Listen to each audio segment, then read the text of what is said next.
Podemos empezar entonces a recibir. Ok.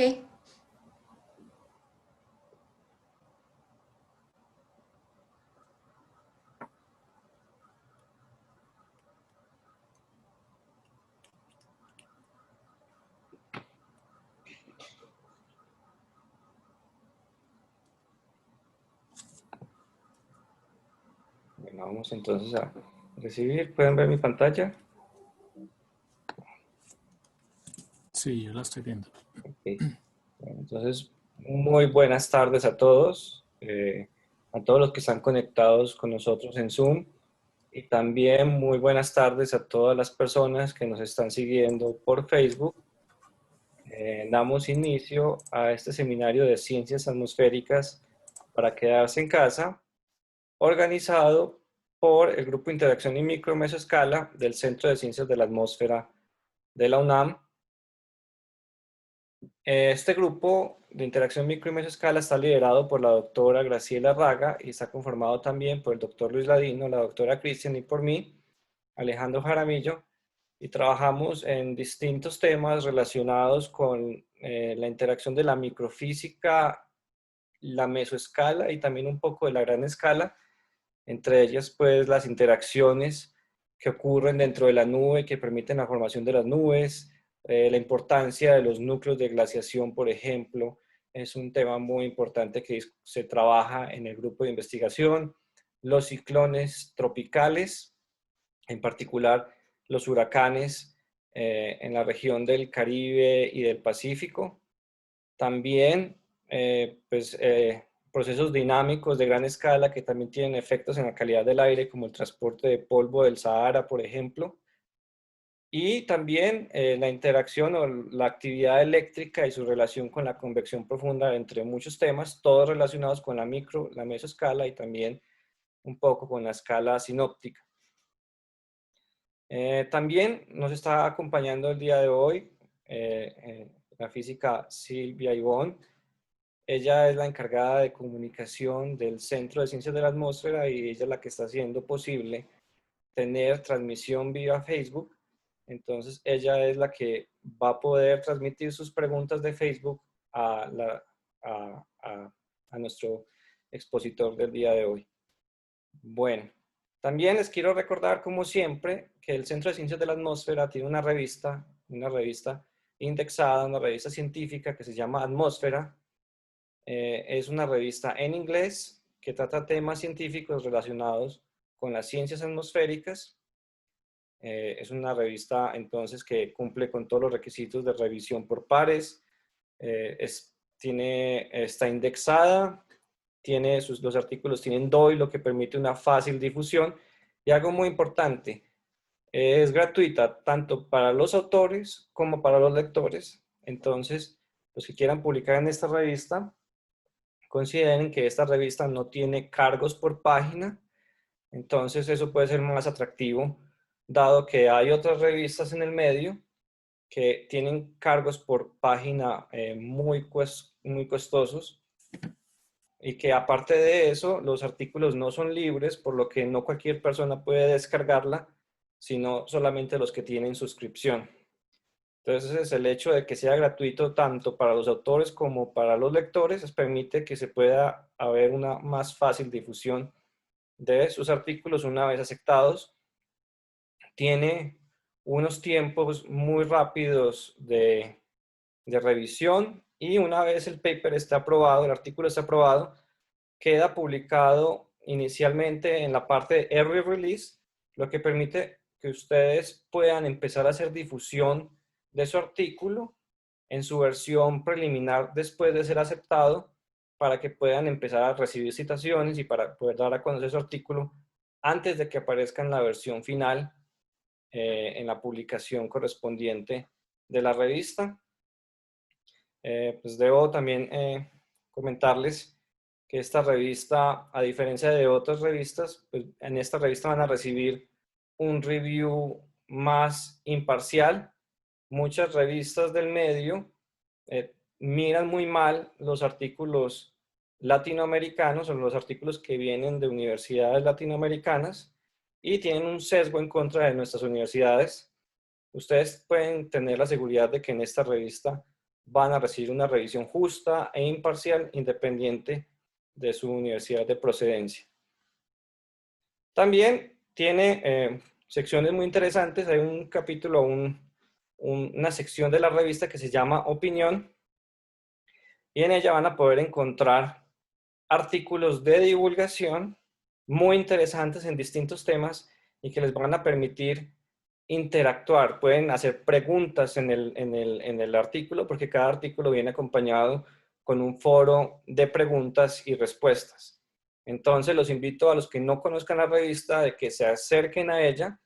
Una muy buena forma de poder apoyar esos proyectos es pues sometiendo sus artículos a esta revista, leyendo los artículos, citando los artículos o dando a conocer la revista.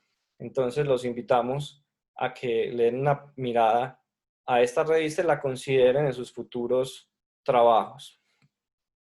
El día de hoy tengo el gran placer de presentar al doctor Daniel Hernández. Él trabaja actualmente en la Universidad Nacional de Colombia, en la sede de Bogotá. Él tiene una licenciatura en física, lo que por ejemplo en Colombia sería un pregrado en física de la Universidad Nacional de Colombia en sede de Bogotá.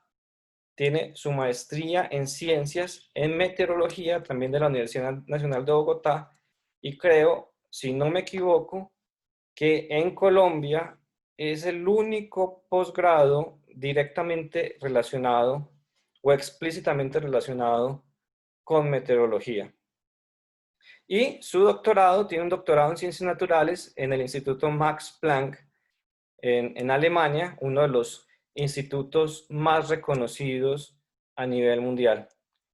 Daniel tiene muchos trabajos publicados, entre ellos el trabajo relacionado con lo que va a hablar hoy, un trabajo muy interesante que ha despertado mucho interés en la comunidad académica y que hay muchas discusiones alrededor de ese trabajo. Entonces, los invito a que escuchemos la sesión de hoy. Daniel, muchas gracias por acompañarnos el día de hoy. Te permito entonces que compartas tu pantalla. Nuevamente, pues darte las gracias por acompañarnos el día de hoy. Listo, bueno. Buenas tardes a todos. Muchas gracias, Alejandro, por la invitación. Lástima no poder hacerlo en persona, pero bueno, esta situación ha traído algunas ventajas, y es que mucha más gente probablemente va a poder estar aquí presente y va a poder participar de todo esto. Ya supongo que están viendo la presentación. Lo que voy a presentarles hoy está dividido en dos partes, un poquito desconectadas la una de la otra, pero en el fondo tienen una conexión muy importante, y es que pues ambas hablan de convección atmosférica. En la primera les voy a hablar, efectivamente, como decía Alejandro, del trabajo que vengo realizando más o menos desde hace unos 7 años en cuanto a lo que serían los modelos conceptuales de burbujas para la convección. Y luego en la segunda parte, más bien como unos resultados preliminares acerca de las características espaciotemporales de la convección profunda en Colombia, digamos un poquito más en general en el noroccidente de Sudamérica, pero pues, el énfasis está por supuesto en Colombia. Y bueno, eso será simplemente unos resultados preliminares. Pero antes de eso, también quería hablarles un poquito del el lugar donde yo estoy en este momento trabajando, en la Universidad Nacional de Colombia, en la sede de Bogotá. Yo trabajo en el Departamento de Geociencias. Es un departamento, pues, no de los más grandes de la universidad, pero siempre cuenta como con unos 40 profesores más o menos. Tenemos allí un pregrado en geología.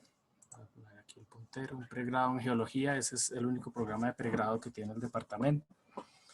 Y hay 3 maestrías: una maestría en geología, maestría en geofísica y maestría en meteorología, que, como dijo muy bien Alejandro, es realmente la única en el país específicamente en temas de meteorología y ciencias atmosféricas en general. Digamos que hay otras maestrías, por supuesto, en ingeniería ambiental, por ejemplo, en ingeniería de recursos hidráulicos, en la sede de Medellín, que tocan temas muy cercanos, pero específicamente en meteorología somos el único programa que hay. Desafortunadamente no tenemos un pregrado en meteorología, eso es un poquito como que lo que quisiéramos a largo plazo, pero no es fácil lograrlo. También, pues claro, el Departamento de Geociencias aquí en la sede de Bogotá está más enfocado hacia la parte de geología. La mayoría de profesores son geólogos o geofísicos. Entonces nosotros siempre estamos un poquito aislados de ese tema y somos un grupo más pequeño, pero sin embargo cada vez ha habido más interacción con ellos y pues de hecho el departamento antes se llamaba Departamento de Geología y ya desde hace unos años, no sé exactamente cuándo, se llama Departamento de Geociencias. Y porque pues claro, ya en todos los campos de la ciencia nos hemos dado cuenta que todo es un mismo sistema y hay muchas interacciones y es importante comunicarnos mucho más entre las distintas áreas. También existe un doctorado en geociencias en este departamento. Ese doctorado puede tener temas tanto de geología como de geofísica, como de meteorología o ciencias atmosféricas en general. Cualquier campo de las geociencias cabe allí. Entonces, por supuesto, pues muy bienvenidos. En la maestría en meteorología tenemos admisiones cada año, no cada semestre, sino cada año, a comienzos de año, o sea que ahorita próximamente empezará el proceso de admisión para quienes inicien en enero o febrero del próximo año. También estamos en proceso de crear un programa de especialización en meteorología, pensado un poquito más al sector aplicado de la meteorología que pues es supremamente importante en el país en muchos sectores y pues como no tenemos un pregrado en meteorología hace falta y ese es como un primer paso para ir hacia allá. Entonces también pues el que esté interesado en esa especialización estén pendientes porque próximamente seguramente se va a abrir. Y bueno, por supuesto en la página web de la universidad pueden encontrar más información. Entonces, volviendo ahora sí a la presentación, vamos a iniciar con la primera parte. Voy aquí a controlar el tiempo para no ir a pasarme demasiado. Entonces, voy a iniciar con el tema de los modelos conceptuales de burbujas. Más o menos el outline de toda la presentación es, bueno, en esta primera parte voy a hablar de primero por qué es que se necesitan las parametrizaciones de convección, algo muy básico, muy sencillo, pero es importante poner ese contexto para entender lo que viene después. Y esas parametrizaciones de convección pues se basan en su gran mayoría de ese modelo conceptual de lo que se llama en inglés el training plume, es decir, la columna de arrastre o algo así. Entonces también voy a hablar brevemente sobre esto. Luego, ¿qué podría traernos ese modelo conceptual de burbujas que podría ser más realista en comparación con el modelo tradicional de la columna de arrastre? Y a partir de ahí, pues les voy a hacer un poquito un resumen de los resultados más importantes que he obtenido en los estudios que he hecho a partir de ese modelo conceptual de burbujas. Esto pues a partir principalmente de simulaciones donde se analizan estas burbujas. Y en la segunda parte, pues como les digo, son unos resultados preliminares de unas características espaciotemporales de la convección en Colombia, que pues por supuesto está un poquito separado de este tema del primer tema que es un poco más teórico, pero al final pues todo se junta. Entonces, empecemos mirando, digamos, esta es como la forma en que tradicionalmente nosotros pensamos en cómo son las nubes convectivas, ¿sí? Entonces hay un desarrollo inicial de una nube tipo cúmulos que va creciendo hasta que llega de pronto a la tropopausa si es convección bien profunda y se da la precipitación y luego hay una disipación de todo esto, pero esencialmente nosotros vemos esto como una corriente ascendente y de hecho pues la formación de las nubes parte de allí, del ascenso de una parcela de aire y esa parcela de aire al ascender entonces se expande y al expandirse se enfría y al enfriarse se da la saturación y a través de todos los procesos de microfísica de nubes que pues son muy complejos se empiezan a formar las gotas de agua, esas gotas de agua van creciendo hasta que se precipitan. Se da también los procesos por debajo de los 0 grados, entonces ya empieza a formarse hielo, cristales de hielo, cómo crecen estos cristales, etcétera, etcétera. Pero el modelo dinámico detrás de estas nubes convectivas, el más sencillo que uno se puede imaginar y la forma en que uno siempre, digamos que dibuja estas nubes es así como está acá.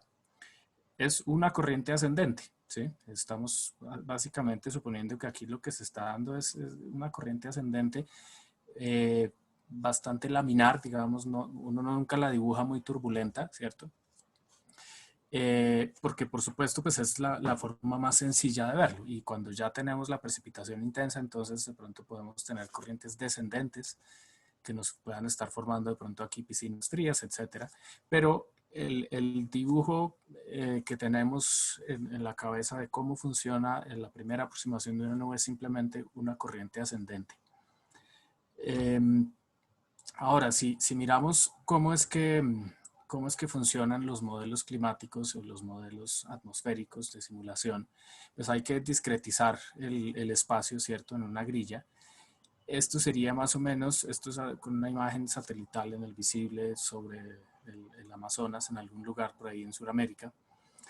Y más o menos nos da una idea del tamaño de grilla de lo que sería un modelo climático, es decir, un modelo en el que no estamos tratando de hacer un pronóstico del tiempo, sino más bien un estudio climático para determinar la estadística del tiempo atmosférico. Son simulaciones que se hacen por mucho tiempo de simulación, varios años, décadas, incluso siglos a veces. Entonces, pues no pueden correr con una resolución muy alta.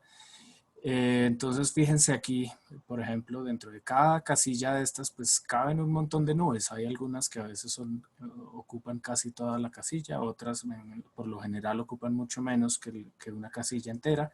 Hay todo tipo de nubes acá, unas muy pequeñitas, unos cúmulos muy someros, otros intermedios, otros más grandes.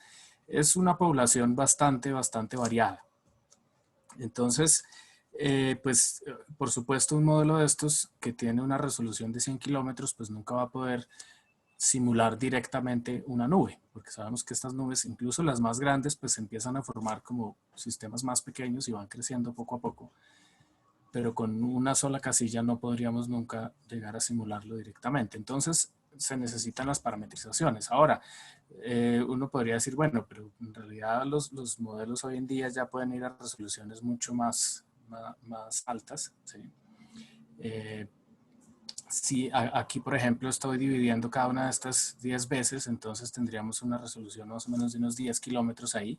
Incluso, si hago un zoom de ese pedacito, fíjense que igual hay muchas nubes que son mucho más pequeñas que ese tamaño de grilla, otras que no. De todas formas, no es una resolución, claramente no es una resolución suficiente para poder representar correctamente y de manera precisa esos procesos de formación de nubes y la dinámica de esas nubes. Para darles aquí más o menos un ejemplo, las distintas resoluciones que hay hoy en día, en lo que sería la predicción numérica del tiempo global, es decir, los centros que hacen simulaciones globales del tiempo, que son los que utilizan las resoluciones más altas, están más o menos, digamos, el centro europeo está más o menos en este orden, ¿sí? Más o menos 9 kilómetros es la resolución que ellos tienen operativa para ese pronóstico del tiempo, es decir, ellos no hacen simulaciones más allá de unos cuantos días, nunca van a simular con esta resolución más de eso, porque la capacidad computacional sería demasiado alta. El GFS es más del orden de 28 kilómetros, estos son los japoneses, están del orden de 18 kilómetros, pero cuando vamos a las simulaciones que se refieren al clima, ya entonces hablamos, por ejemplo, en el reporte del IPCC, el quinto reporte del 2013, la resolución típica de los modelos que se utilizaron allá era del orden de 1 grado, ¿sí? Es decir, unos 100 kilómetros en el Ecuador. Si miramos la resolución que tiene el modelo del Instituto Max Planck actualmente, el de alta resolución que están utilizando para el sexto reporte del IPCC, sigue siendo más o menos lo mismo, el orden de 100 kilómetros. ¿Por qué? Porque igual ellos necesitan para este tipo de estudios climáticos hacer muchas simulaciones y muy largas, entonces lograr ir a resoluciones más altas no es fácil.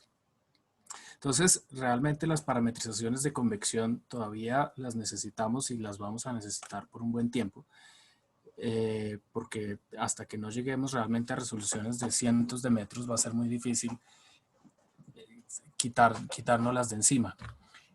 Aprovecho aquí para traer a colación un artículo que acaba de salir, que me compartió David Adams hace unos días, que justamente habla sobre eso. Ellos hicieron un estudio con un modelo en el cual hay una parametrización que es lo que se llama scale aware, es decir, es una parametrización de convección que es capaz de ir ajustándose según la resolución del modelo. Si la resolución aumenta, entonces esa parametrización es capaz de digamos, quitarle peso a la parametrización y dejar que la dinámica que resuelve el modelo sea capaz de simular directamente los procesos convectivos. Y la conclusión a grosso modo de este artículo es que de todas formas, cuando estamos llegando a esta zona gris, que es como esa resolución de alrededor de unos 10 kilómetros, donde ya no se sabe si las parametrizaciones son apropiadas o no, porque en principio originalmente estaban diseñadas realmente para resoluciones mucho más gruesas. Lo que ellos encuentran es que de todas formas conviene mantener algún tipo de parametrización hasta esos niveles y eso trae mejores resultados. Digamos, mi interpretación de eso es que efectivamente la convección ocurre a unas escalas, empieza desde unas escalas muy pequeñas y a pesar de que puede crecer a escalas muy grandes, si no logramos resolver esas escalas pequeñas, siempre nos va a quedar faltando un pedazo. Entonces ahí es donde las parametrizaciones de convección tienen que rellenar esos procesos faltantes. Bueno, pero entonces, ¿cómo se hacen esas parametrizaciones? Entonces, el modelo conceptual más común con el que se ha basado la comunidad científica para hacer esas parametrizaciones es lo que se llama esa entraining plume o columna de arrastre, que, como les decía hace un rato, es la forma más, la primera aproximación que uno se le podría ocurrir para simular una nube o para imaginarse cómo es una nube, casi que una caricatura de una nube.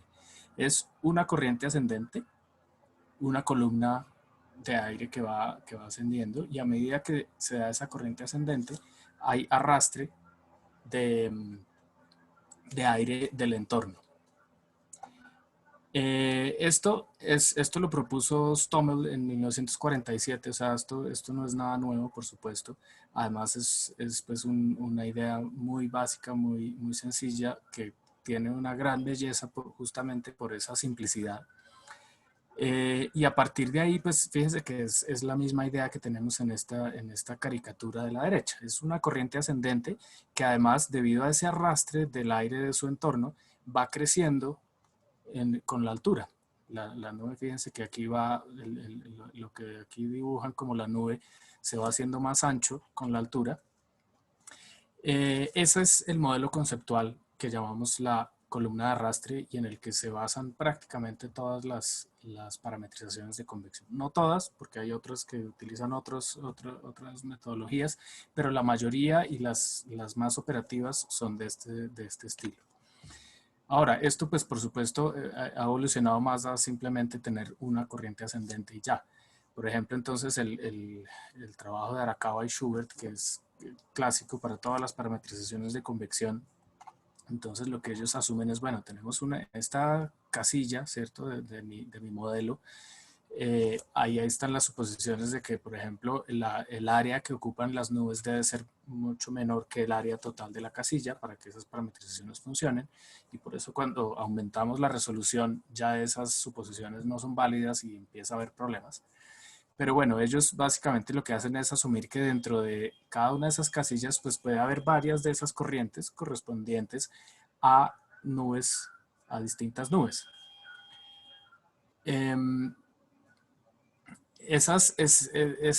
Y digamos, cada una de estas pues puede estar mezclándose de una forma distinta con su entorno y eso me permite como tener una especie de población de nubes dentro de esa casilla y que me permita representar el efecto de muchas de ellas allí. Esto pues ha ido evolucionando, cada quien empieza a modificar en el fondo casi todas estas parametrizaciones, que son las que se llaman de tipo flujo de masa, se basan en este modelo conceptual. Y ha sido así por los últimos 50 años, básicamente. Y pues por una buena razón, y es que estas parametrizaciones funcionan bastante bien. Entonces, por ejemplo, si comparamos aquí la precipitación promedio anual de todos los modelos que se utilizaron para el último reporte del 2013 del IPCC, y lo comparamos con datos más observacionales. Estos son datos del satélite TRMM. Esto, digamos, es lo más cercano que uno podría tener a observaciones para poder tener una cobertura casi global. Pues si uno compara esto, efectivamente los patrones a gran escala se están simulando bastante bien. Uno puede ver pues, la zona de convergencia intertropical bastante bien, estos patrones aquí en el Pacífico también, las zonas aquí subtropicales también coinciden bastante bien. Sin embargo, claro, si uno va a mirar detalles y por ejemplo aquí en nuestra región, ¿cierto? Parece haber como que algunas discrepancias importantes, pero en general digamos que estos modelos funcionan bastante bien y pues esto es ocasionado principalmente por esas parametrizaciones de convección, son las responsables porque todos estos modelos utilizan resoluciones del orden de 100 kilómetros y necesitan por supuesto esas parametrizaciones para poder producir la precipitación y todos los efectos que conlleva la convección. Entonces, pues han hecho un buen trabajo, pero por supuesto si uno empieza a mirar en los detalles, pues hay cosas que no funcionan del todo bien. Además de esas, digamos, detalles que no se logran reproducir en términos de la distribución espacial, que sería una sola de los problemas que habría, hay otros problemas más específicos. Entonces, uno de los que pues, nosotros en nuestro trabajo hemos llamado mucho la atención a la comunidad científica es el problema de la mezcla y de la asociación que hay en la mezcla que se da en estas nubes convectivas y la fricción que esto puede estar o no ocurriendo. Y digo esto es porque resulta que en las parametrizaciones que se utilizan a menudo, se requieren, hay muchos parámetros, ¿no? Y uno de esos parámetros muy importantes es el parámetro del coeficiente de arrastre. Ese coeficiente de arrastre me da una idea de qué tanta mezcla se está dando entre la nube, ¿sí? El aire que está dentro de la nube y el aire de su entorno.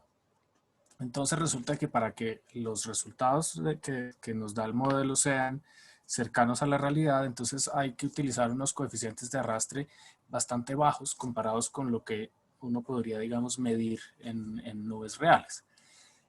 Y pues eso, digamos, las parametrizaciones no necesariamente tienen que ser realistas para que funcionen. Ellas lo que tienen que hacer es reproducir el efecto de los procesos que no se pueden simular directamente.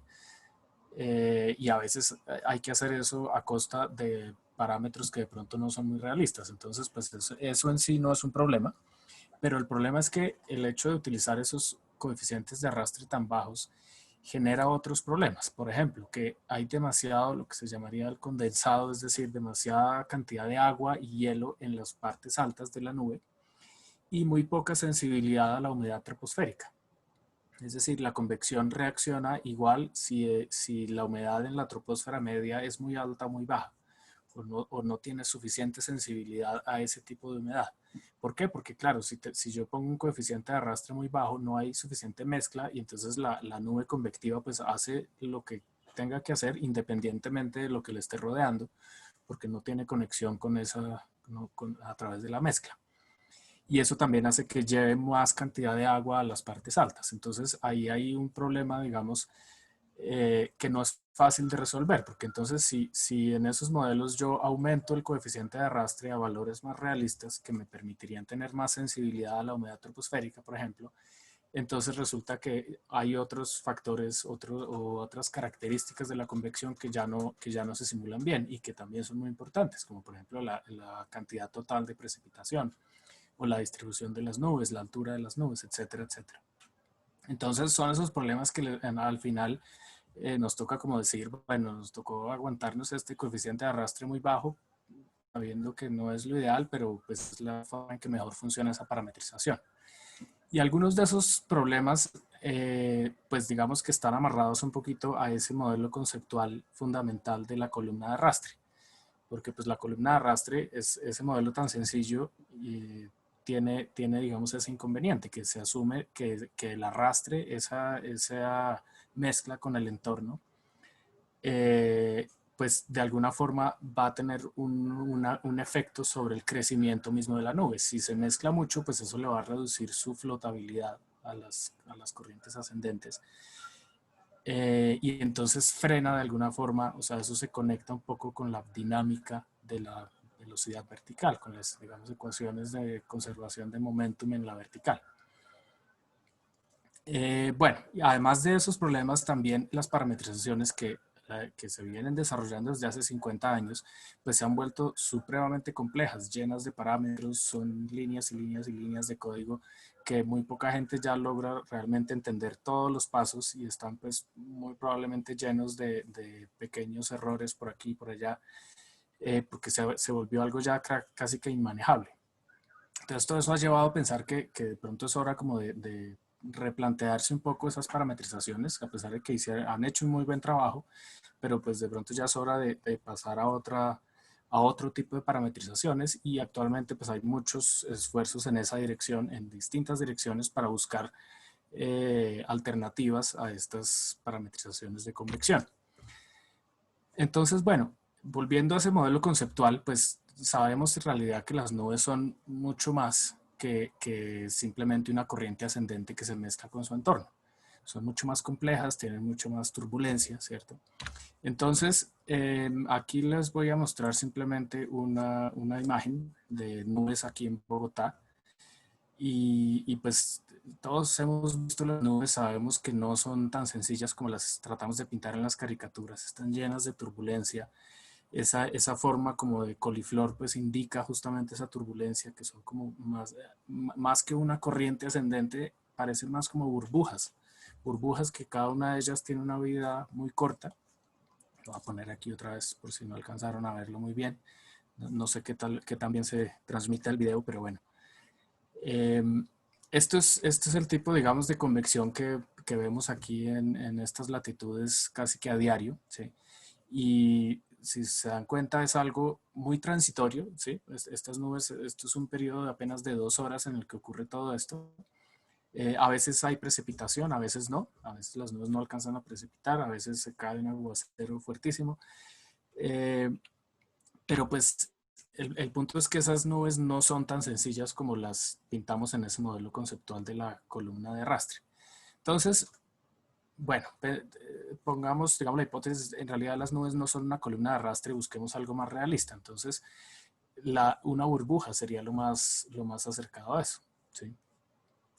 Pero ¿cuál es la diferencia entre una burbuja, que en inglés los llamamos thermals, ¿sí? Como termales, pero muchas veces se confunde, la gente habla de termales cuando está hablando de esas columnas o plumas, ¿sí?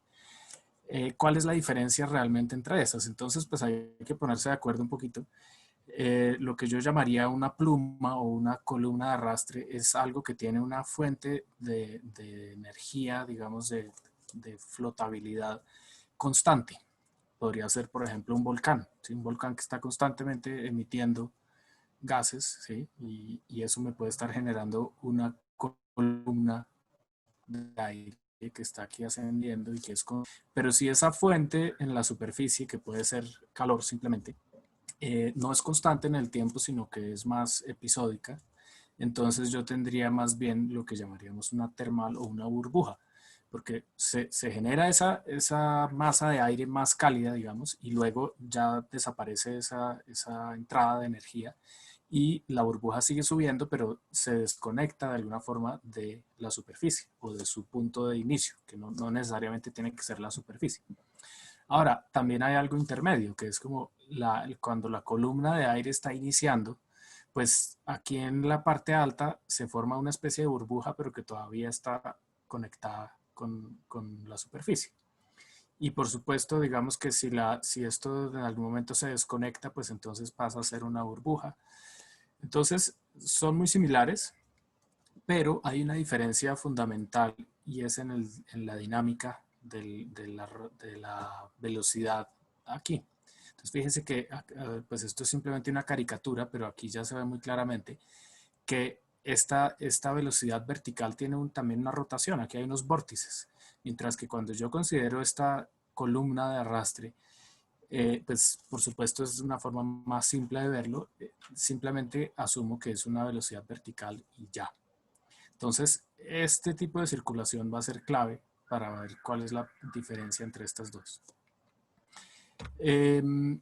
Ahora, eso no es una idea nueva. Esto de las burbujas se viene hablando también desde la época en que se empezaron a hacer esas parametrizaciones a partir de la columna de arrastre.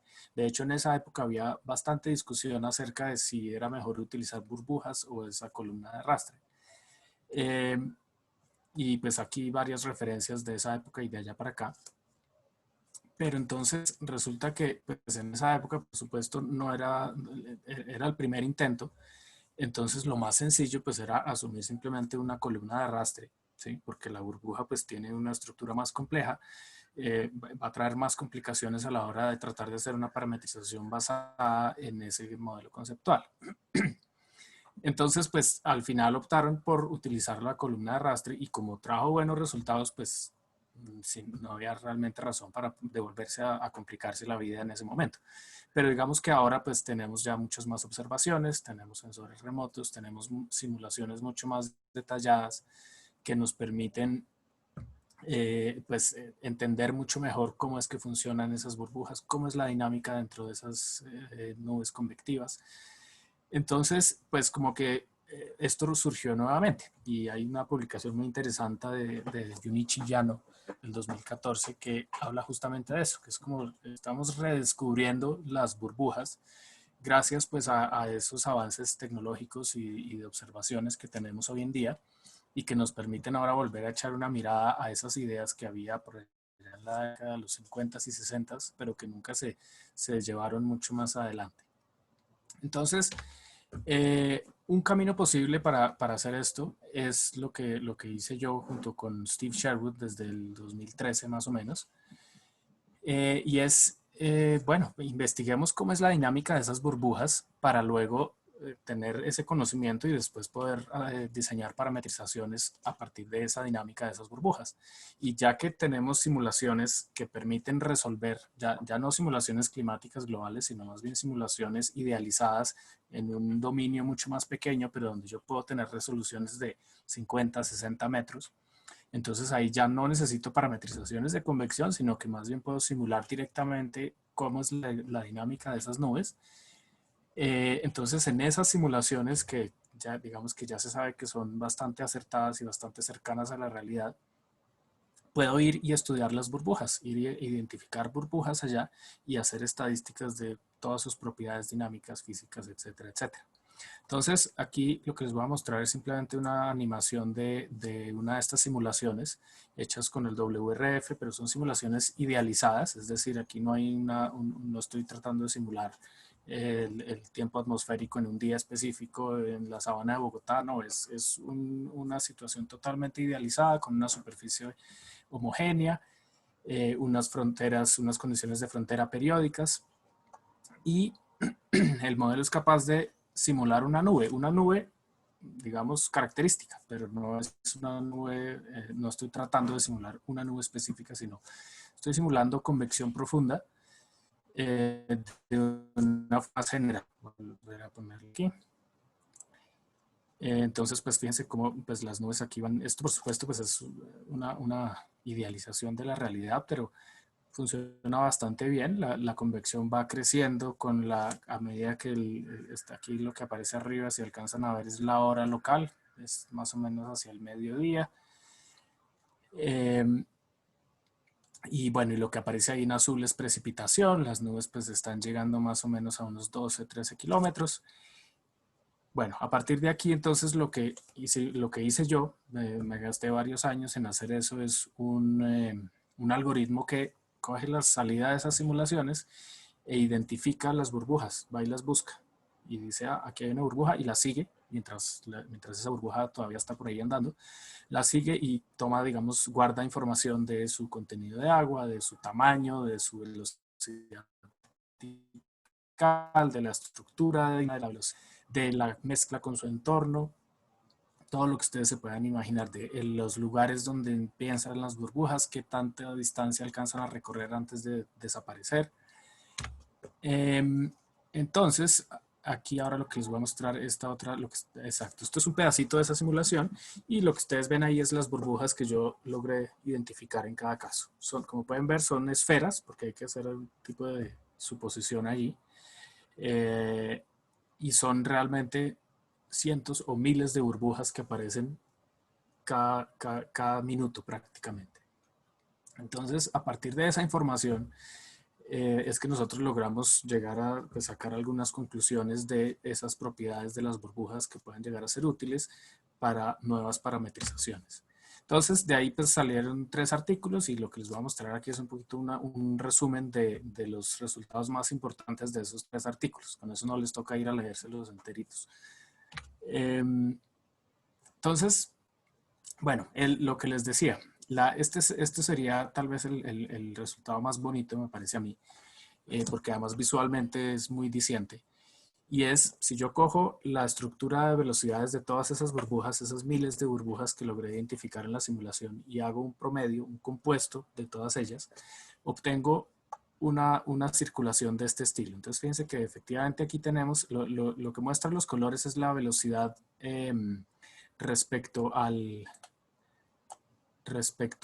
ascenso de la burbuja, ¿sí? Entonces, por ejemplo, el aire alrededor de la burbuja está bajando, por supuesto, en realidad es porque esto es en el marco de referencia de la burbuja, entonces la burbuja está subiendo, por supuesto, para la burbuja lo que está ocurriendo es que su entorno está bajando, está descendiendo, pero dentro de la burbuja hay un máximo de velocidad, es decir, hay una rotación, un vórtice interno de la burbuja que me genera una velocidad mucho más intensa en el centro de la burbuja y una rotación hacia los lados. Entonces, esto es muy importante en términos de la dinámica. Es muy distinto, digamos, este tipo de circulación a simplemente asumir que es una corriente ascendente que va desde la superficie o desde, digamos, sería desde el tope de la capa límite hasta el tope de la nube. Dinámicamente eso tiene unas consecuencias muy distintas. Y en particular, por ejemplo, para la mezcla, porque la mezcla si se da, por ejemplo, o sea, fíjense la cizalladura de la velocidad, es decir, la diferencia de la velocidad entre este sector de acá y este de aquí es muy pequeña, ¿cierto? Es decir, si hay una mezcla aquí, no va a tener un impacto en términos de cantidad de movimiento, no va a frenar necesariamente a la burbuja. Sin embargo, si yo tuviera una corriente de arrastre, yo sí tendría un gradiente de velocidad mucho más fuerte en el borde de esa corriente ascendente. Entonces, ahí sí yo tendría que asumir que una mezcla con su entorno va a generar una fuerza de fricción que va a frenar el ascenso de esa columna. Entonces, todas esas son, digamos, conclusiones que cambiarían de una forma bastante fundamental algunas suposiciones de las parametrizaciones de convección. Otros aspectos, por ejemplo, el tamaño de esas burbujas. Entonces, lo que encontramos es que el radio de esas burbujas es relativamente pequeño, es decir, no son burbujas que ocupen 2, 3 kilómetros, ¿cierto? Sino más bien son burbujas pequeñas, de un radio de unos 250, 300 metros. Su velocidad de ascenso, o sea, fíjense que como estas burbujas tienen esta circulación, yo puedo tener velocidades verticales aquí muy altas, de 15, 20, de pronto hasta 30 metros por segundo, pero la burbuja como un todo va ascendiendo mucho más lentamente, y esto está rotando de esta manera, pero la burbuja como ese volumen de aire coherente está subiendo más lentamente. Entonces, las velocidades promedio de esas burbujas no van más allá de 2 a 4 metros por segundo. Y además viven bastante poco tiempo, unos 4 o 5 minutos en promedio. Esto es simplemente, digamos, las series de tiempo de cómo van evolucionando estas cantidades a medida que la convección se va profundizando. Entonces, por ejemplo, las burbujas sí tienden a crecer un poco a medida que hay convección más profunda, se hacen un poco más grandes. Pero no significativamente, no es que se vuelvan así de 5 kilómetros de grandes, no.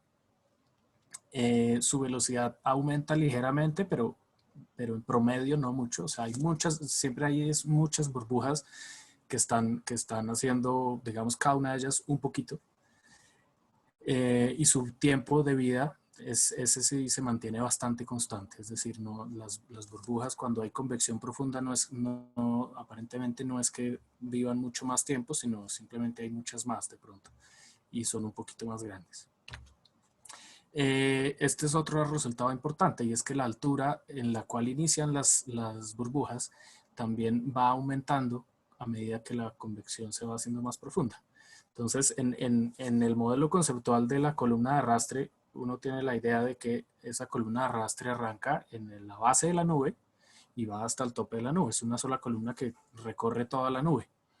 Lo que vemos con estas burbujas es que muchas de ellas sí inician muy cerca a la base de la nube, pero a medida que la nube se va profundizando, va creciendo hacia arriba, lo que está ocurriendo no es que las burbujas que iniciaron en la base de la nube lleguen hasta el tope de la nube, sino más bien que se empiezan a iniciar burbujas en la parte media de la nube, por ejemplo, y en la parte alta.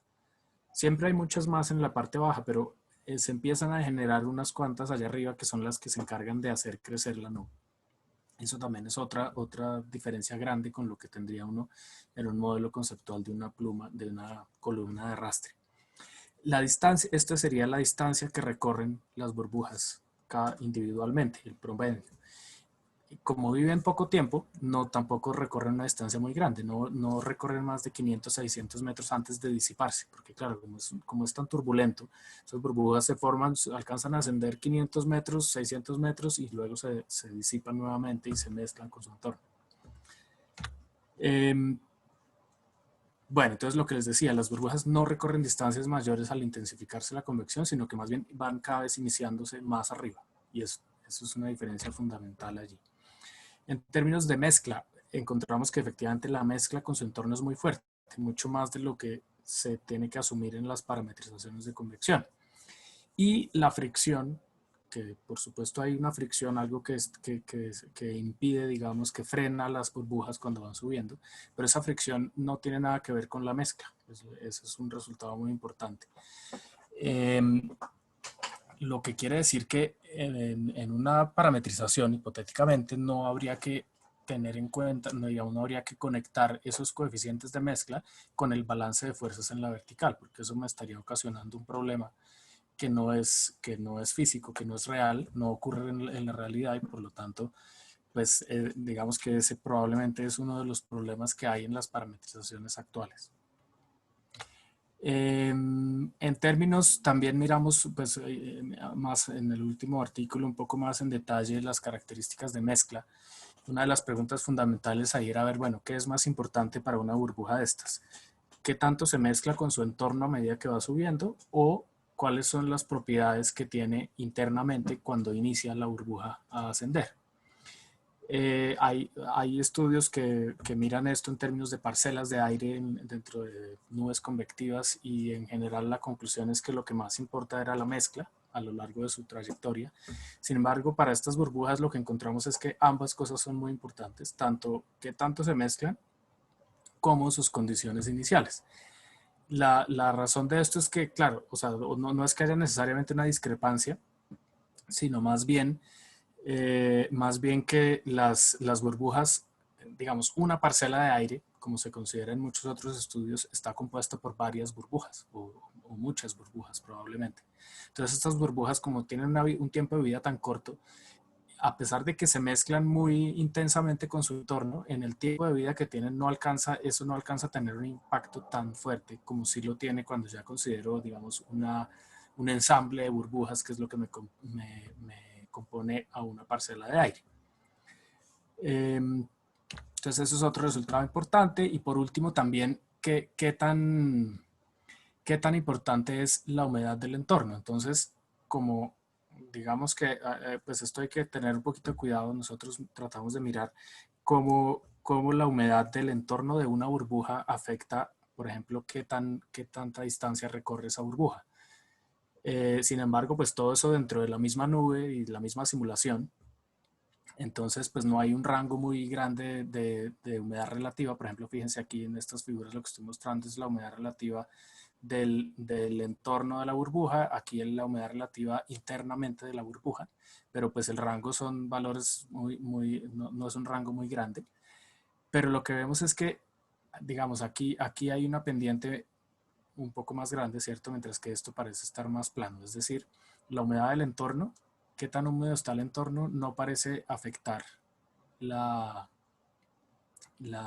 aquí se me olvidó poner recorté esta figura y no me acuerdo qué es, pero esto debe ser probablemente la flotabilidad de las burbujas por 10 a la menos 2. En todo caso, parece ser más importante es el contenido de humedad inicial de la burbuja, lo que determina su flotabilidad en este caso. Eso también se relaciona con la distancia que recorre, el tiempo de vida, etcétera, etcétera. No es una sensibilidad muy fuerte, pero parece ser más importante eso que la humedad de su entorno. Eso pues nuevamente tiene que ver con el hecho de que las burbujas viven un tiempo muy corto, por un lado. También tiene que ver con que están metidas dentro de un ambiente que está igual ya muy húmedo. Y eso igual tampoco quiere decir que no importe la humedad del entorno, porque la humedad inicial que tiene la burbuja también pues viene de su entorno. Entonces ahí digamos que la conexión no es tan obvia. Pero lo que esto digamos que trata de mostrar es que no es tan evidente como lo hemos pensado siempre. El impacto de la humedad del entorno en la convección puede ser ligeramente distinto como lo hemos pensado. Y después de esto, y no solo después, sino durante todo, mientras nosotros hicimos esos estudios, han salido otros estudios que están tratando justamente de hacer cosas muy parecidas, es decir, de estudiar la dinámica de esas burbujas, aquí algunos ejemplos de esos, estudiar esa dinámica de esas burbujas para entenderlas mejor y poco a poco ir pudiendo tener como una mejor idea de cómo podemos hacer parametrizaciones que sean más realistas que las parametrizaciones que ya tenemos. Entonces, la idea es que, bueno, en vez de pronto pensar en una nube de esta manera, de pronto, si pensamos en una nube de esta otra manera, logremos obtener resultados un poco más realistas. Y pues eso me lleva a las conclusiones de esta primera parte. Y esencialmente el punto clave ahí es que, digamos que esa naturaleza transitoria de las burbujas, que esa es la diferencia fundamental con la columna de arrastre, puede ser muy importante para las parametrizaciones de convección. Y pues aquí simplemente estoy resumiendo un poco lo que ya les he dicho, algunas de esas observaciones, pero en el fondo es eso. Y pues tal vez voy a pasar ahora a la siguiente parte para no demorarme demasiado, a la segunda parte de la presentación, que como les decía son unos resultados preliminares que hablan sobre esas características espaciotemporales de la convección profunda en Colombia. Y pues lo primero que uno miraría es, por ejemplo, un mapa como este. Esto es del Atlas Climatológico del IDEAM, que es el Servicio Meteorológico Colombiano. Está mostrando simplemente la precipitación anual, el promedio de precipitación anual en milímetros. Y como pueden ver, pues hay una variabilidad espacial enorme, ¿sí? Una cosa es lo que ocurre por aquí hacia la cuenca del Amazonas y del Orinoco, otra cosa aquí en la cordillera de los Andes, ¿sí? Otra cosa es lo que ocurre por aquí en el Pacífico. Hay una distribución bastante compleja de la precipitación en general. Y esto pues ya, esto se sabe, mucha gente lo ha estudiado. Aquí hay algunos ejemplos de estudios muy importantes en cuanto a, en general, precipitación. Vemos, por ejemplo, el trabajo de Germán Poveda y Oscar Mesa sobre la corriente del Chocó, ¿sí? La corriente en chorro del Chocó, que es supremamente importante para producir ese máximo de precipitación que se ve por aquí en la costa pacífica colombiana. El trabajo de Brian Mapes del 2003, donde hay una cantidad de información nueva que llegó ahí, de hipótesis nuevas que nos pueden permitir explicar muchos de esos fenómenos que generan tanta precipitación en esta región. Bueno, y en fin, hay muchos trabajos, otros sobre más sistemas de mesoescala.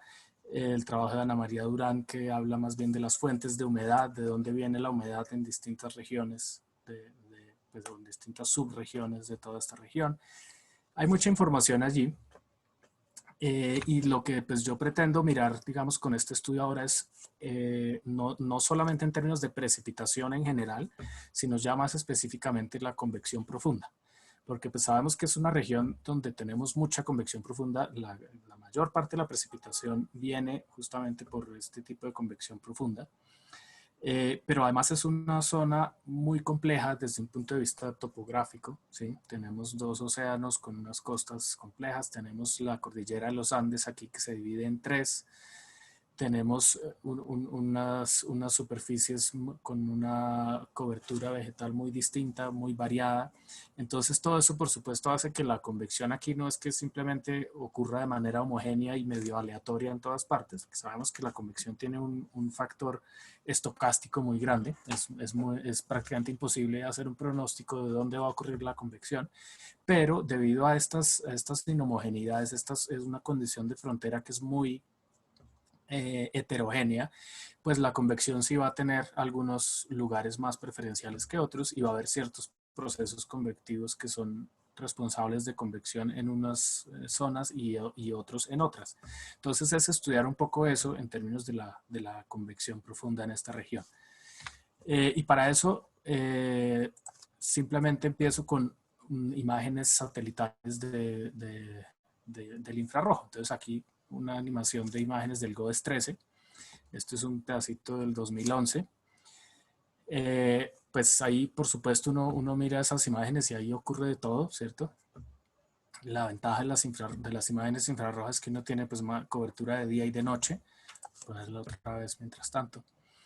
La idea es entonces simplemente utilizar estas imágenes del GOES 13 que operó desde el 2011 hasta el 2017 de una forma sistemática para identificar todos los eventos convectivos que hayan podido ocurrir en esta región y obtener estadísticas de su distribución espacial y temporal, y a partir de ahí pues poder sacar conclusiones de esos procesos convectivos más relevantes.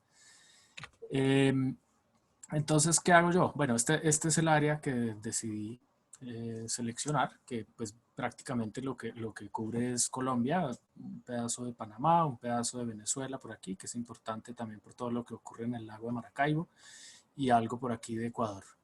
Pero pues principalmente nos interesa toda esta región tan heterogénea de las cordilleras colombianas y el Pacífico, el Caribe, etcétera, etcétera.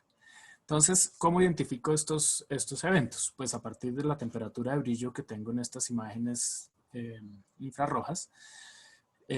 Cuando identifico zonas con temperaturas de brillo de menos de 235 Kelvin, entonces ahí supongo que hay un sistema convectivo, pero además necesito que esa temperatura de brillo haya presentado una disminución rápida, que considero, digamos, en este caso de 50 Kelvin en 2 horas, y eso indicaría que hubo realmente un crecimiento de la nube, y eso es lo que me permite asociar eso realmente a un evento convectivo. Esto, por supuesto, tiene un montón de complicaciones adicionales ya en los detalles a la hora de implementarlo. Hay que asegurarse de no repetir eventos, pues cuando hay, o sea, de contar un evento una sola vez y no 10.000 veces cuando es muy grande, etcétera, etcétera.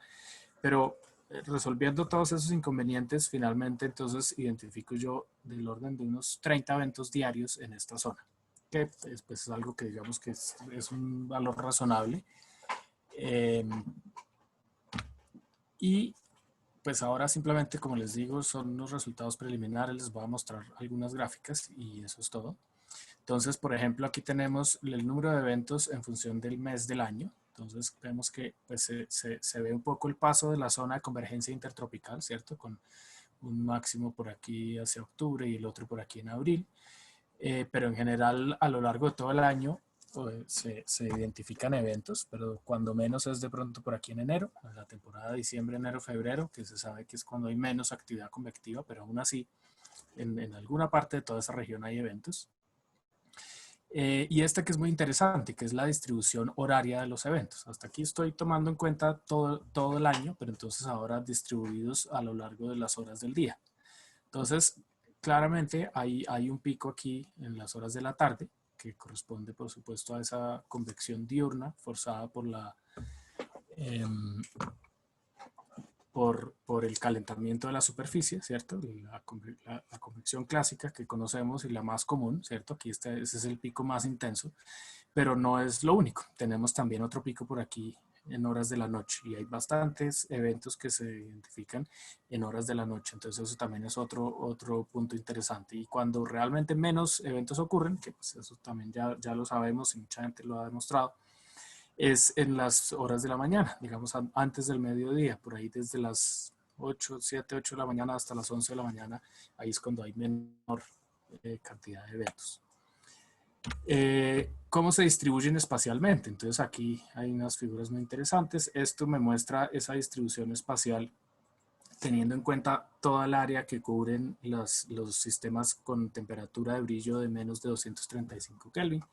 Entonces esto digamos que me indica que hay algunos puntos específicamente donde eso es más frecuente la convección. El segundo panel muestra básicamente lo mismo, pero aquí solo estoy contando un punto por cada evento, que es donde se logra la mínima temperatura de brillo, es decir, el punto más intenso. Pues fíjense que coincide bastante bien con este, pero pues este nos daría una idea más clara del área de influencia de esos eventos, ¿sí? Aquí yo estoy considerando solo puntualmente cada uno. Pero pues aquí me está mostrando que realmente hay unos lugares muy puntuales donde tiende a darse esos eventos convectivos con mayor frecuencia. Entonces esto digamos que permitiría como hacer ese tipo de estudios más de, bueno, ¿qué es lo que me está ocasionando? No sé, por ejemplo, en este punto por aquí, en el valle, este es el Valle del Magdalena, el río Magdalena. En este sector de la cordillera central parece haber un pico, un lugar preferencial para la formación de convección, que será lo que me está generando eso. Y estos otros dos me muestran aquí, por ejemplo, el tamaño promedio de los eventos. Entonces, claramente hay zonas donde los eventos son grandes, son más grandes. Por ejemplo, aquí en el Pacífico, sabemos, estos son típicamente sistemas de mesoescala. Pero no solamente allí, también en la cuenca amazónica y del Orinoco se presentan eventos relativamente grandes. En la parte norte del país, aquí hacia la costa Caribe, también se presentan muchos eventos grandes. Aquí hay una actividad de eléctrica muy interesante y muy intensa. En el Valle del Magdalena también hay unos sistemas que son relativamente grandes, mientras que ya, por ejemplo, los sistemas aquí del Pacífico no son tan grandes, a pesar de que ocurren muchos, son más bien pequeños los que ocurren aquí en la falda, digamos, de la cordillera occidental. Y por último, esta es la duración de los eventos. Entonces, pues esto se correlaciona bastante con el tamaño. Por supuesto, los eventos más grandes tienden a durar más tiempo. La distribución estacional, entonces aquí lo dividí por estaciones del año. Efectivamente, diciembre, enero y febrero es cuando hay menos ocurrencia de eventos. La mayoría de eventos que ocurren son por aquí más bien hacia el sur, en la cuenca amazónica, y los que son tan persistentes de pronto aquí en el Pacífico, que todavía hay algo de eso. En el resto del país prácticamente hay muy poca convección. Pero luego marzo, abril y mayo entonces ya se activa prácticamente la convección en todas partes y se hace más intensa y más hacia el norte en junio, julio y agosto. Septiembre, octubre, noviembre todavía hay bastante y ya está más repartida por toda el área. Y bueno, algo interesante es que uno puede ver animaciones como esta mes a mes de cómo es. Entonces uno puede ver el movimiento de la actividad convectiva que pues digamos que sigue bastante de cerca lo que sería la zona de convergencia intertropical. Pero por supuesto eso no es tan lineal como uno quisiera. Pero pues digamos que uno puede identificar muchas cosas allí. Por último, el ciclo diurno, entonces la distribución espacial de ese ciclo diurno. Tenemos también, entonces fíjense, en horas de la mañana es cuando hay menos eventos, pero por aquí en el Pacífico ocurren bastantes. ¿Sí? Ya esto sería de las horas de la tarde, ahí es cuando hay más eventos. Entonces, pero fíjense que no en todas partes, hay algunos lugares donde esa convección ocurre un poco más tarde, entre las 6 y las 9 de la noche. Y luego los sectores donde realmente ocurre esa convección nocturna entre 9 de la noche y 6 de la mañana. Y pues esto también lo podemos ver así hora a hora, un poquito más, más bonito así. Bueno, esto pues bueno, hay una figura más aquí, la última, que es bien interesante también. muestra es cuál es la hora donde ocurren la mayor cantidad de eventos en cada uno de estos lugares. Entonces, aunque a primera vista parece esto como un manchón de colores, si ustedes se dan cuenta, esto pues corresponde a la hora donde se da el pico de la actividad convectiva.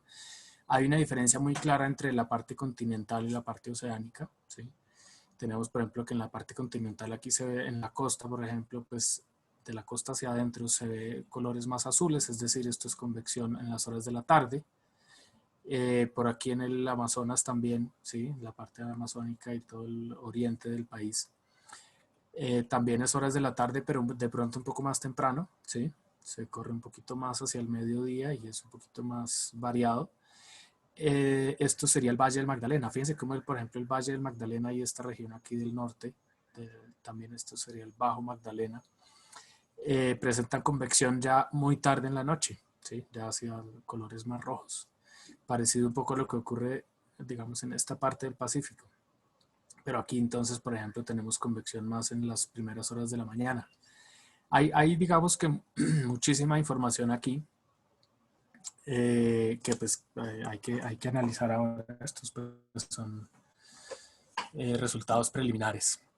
Entonces, con eso los dejo ahí por si tienen preguntas. Pues aquí pues todavía no hay ningún tipo de conclusiones, simplemente algo que yo creo que a mucha gente aquí probablemente le interesa y le parecerá útil.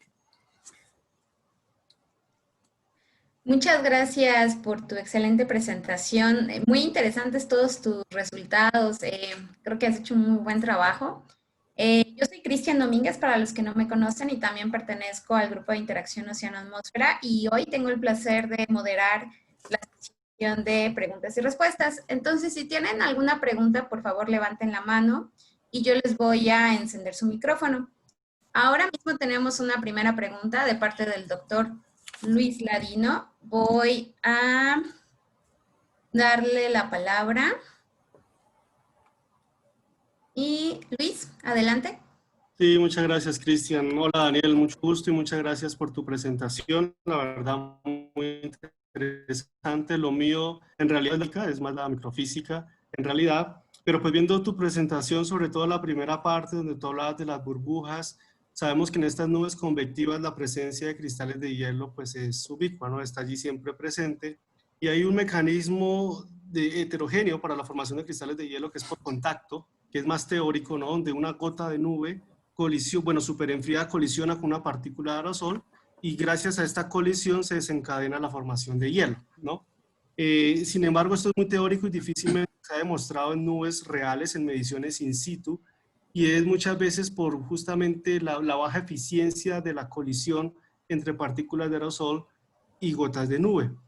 Sin embargo, viendo ahorita tu presentación, esto de las burbujas como que generan de repente esta turbulencia interna o que haya más movimiento, me pregunto si dentro del trabajo que tú has realizado, tus lecturas para realizar todos tus proyectos, ¿has leído algo sobre si tiene algún impacto la presencia de estas burbujas en incrementar la eficiencia de colisión entre gota a gota o gota a partícula de aerosol? Bueno, hola Luis, gracias por la pregunta, muy pertinente. De hecho, pues en este momento yo estoy haciendo un trabajo con alguna gente de GIS en Nueva York, de la NASA, haciendo este tipo de análisis con unas simulaciones, pero para mirar justamente la parte de microfísica, cómo reacciona y dentro de esto, cómo evoluciona, digamos, dentro de las burbujas. Sin embargo, la parte de la microfísica sólida es mucho más compleja y las parametrizaciones que ellos tienen de eso todavía no están como que tienen algunos procesos que yo, pues digamos, yo esa parte no es entonces no la conozco en detalle, pero por el momento nos estamos enfocando un poquito más en la parte líquida. Porque definitivamente digamos, esa caricatura de la burbuja y de su estructura dinámica tiene un impacto muy importante en la microfísica, en las parametrizaciones de microfísica y en cómo reacciona la microfísica. Seguramente, pues no sé exactamente pues, lo que me preguntas, no sabría responderlo, pero sí estoy seguro que ahí hay un impacto importante y que vale la pena estudiarlo. porque eso pues digamos que podría llevar a mejorar también las parametrizaciones de microfísica y a entender mejor cómo funciona la microfísica. Muchas gracias, Daniel, por tu respuesta. Ahora tenemos una pregunta de parte de la doctora Graciela Raga. Adelante, doctora. Hola, buenas tardes, Daniel. Yo soy Graciela Raga, también del mismo grupo. Realmente muy interesante tu presentación, y me voy a enfocar más en la primera parte. Esto me hizo retroceder en el tiempo décadas hasta mi tesis de doctorado, en el cual hicimos mediciones en las nubes en Hawái, pequeñas, y usábamos algunos modelos sencillos, nunca de pluma. La pluma es demasiado simplista y no reproduce lo que se observa dentro de las nubes. Entonces me sorprende que los modelos globales todavía usen eso, ¿no? Porque después yo o sea, me sorprendió que no hicieras referencia a los modelos de térmicas múltiples o burbujas múltiples, como las llamas, de Jonas y Mason de los años 80, ¿no? O sea, como que las múltiples burbujas ya se conocían como una forma de modelar realmente la microfísica, porque realmente lo que se quería entender es la producción de precipitación, básicamente, ¿no? Y entonces ese es el objetivo, ¿no? ¿Cómo hacemos para producir la precipitación? Entonces, ¿cómo es la mezcla en el sentido de que modifica la distribución de tamaño de las gotas, que modifica la producción de precipitación, ¿no? Entonces, como que realmente tú sabes, la mezcla evapora las gotas y genera flotabilidad negativa y demás. Todo ese aspecto es importante para la distribución de tamaño de las gotas, ¿no? Y entonces, desde hace muchos años que se sabe que hay zonas casi adiabáticas dentro de las nubes, que obviamente no se reproducen bien con la pluma.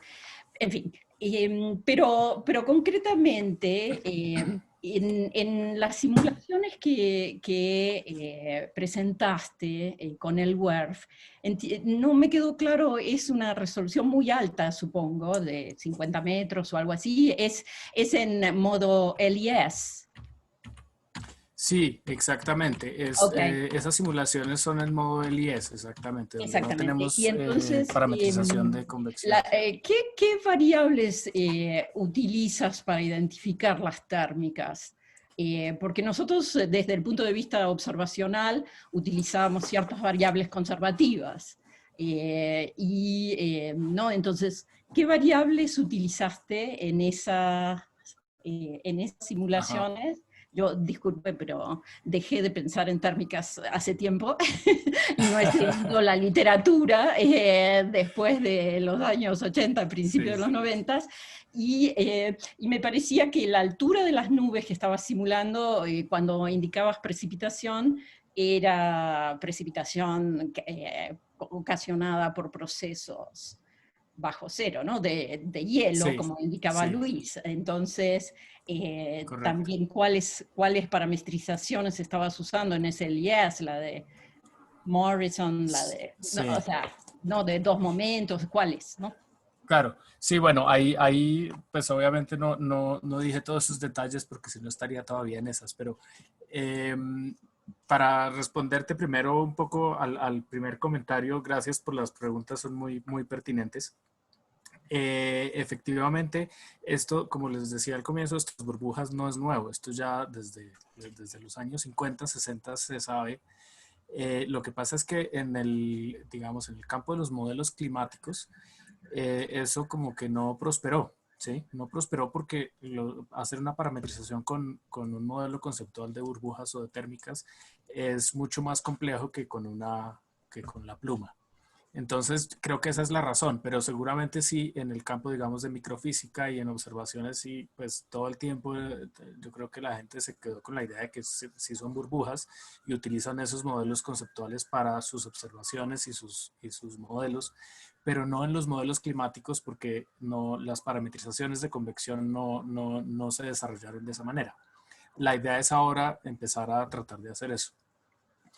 Y bueno, y entonces ahora viniendo a estas simulaciones, esto entonces lo hice con el WRF, con el WRF, a resolución de 65 metros. Aquí la parametrización de microfísica es la de Thomson. Pues yo no me puse a investigar, digamos, a cambiar de parametrizaciones para mirar sensibilidades en ese sentido, porque pues ya sería otra idea. Pero sí, efectivamente aquí estamos hablando de convección profunda, aquí hay producción de hielo, todo eso está ocurriendo, Graupel, ahí todo esto el modelo lo simula.